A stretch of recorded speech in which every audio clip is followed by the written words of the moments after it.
సత్యసాయి జిల్లా పెనుగొండ నియోజకవర్గం రుద్దం మండల కేంద్రంలో ఎస్సీ కాలనీకి చెందిన టీడీపీ కార్యకర్త మద్దిలేటి కుమారుడు పవన్ కుమార్ కిడ్నీల వ్యాధితో తిరుపతి హాస్పిటల్ నందు చికిత్స పొందుతూ నిన్న రాత్రి మృతి చెందాడు. విషయం తెలుసుకున్న టీడీపీ సీనియర్ నాయకులు మాధవనాయుడు మృతిని ఇంటికి వెళ్లి మృతదేహానికి పూలమాలలు వేసి నివాళులు అర్పించి ఆర్థిక సాయం అందించారు. నివాళులు అర్పించిన వారిలో టీడీపీ నాయకులు కార్యకర్తలు పాల్గొన్నారు.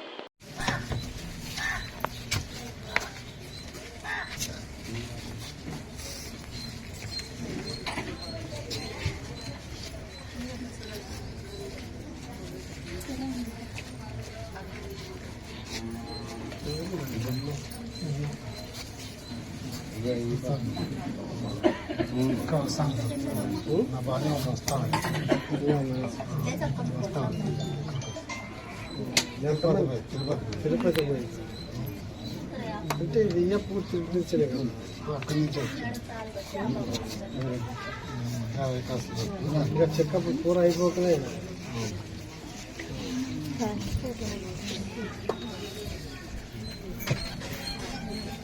ఇద్దరు అన్నదమ్ములు పిల్లడు సార్ చెప్పండి సార్.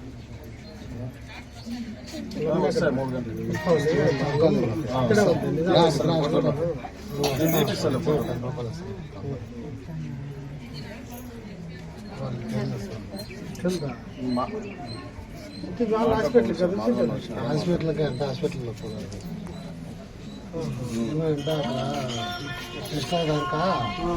చేసాను కదండి, మళ్ళీ డయాలసిస్ కావాల్సిందే అనంతపురం వచ్చేసి డయాలసిస్ తీసుకుని పోతే వాళ్ళని అక్కడ పెట్టేసి ఏం చెప్తాను వస్తుంది. పిల్లలు రాకనే ఆ పక్కే కొంచెం ఇబ్బంది కూడా పిల్లలు కోకుండా తీసుకుంటే హాస్పిటల్లో పోతుంది. పెళ్ళి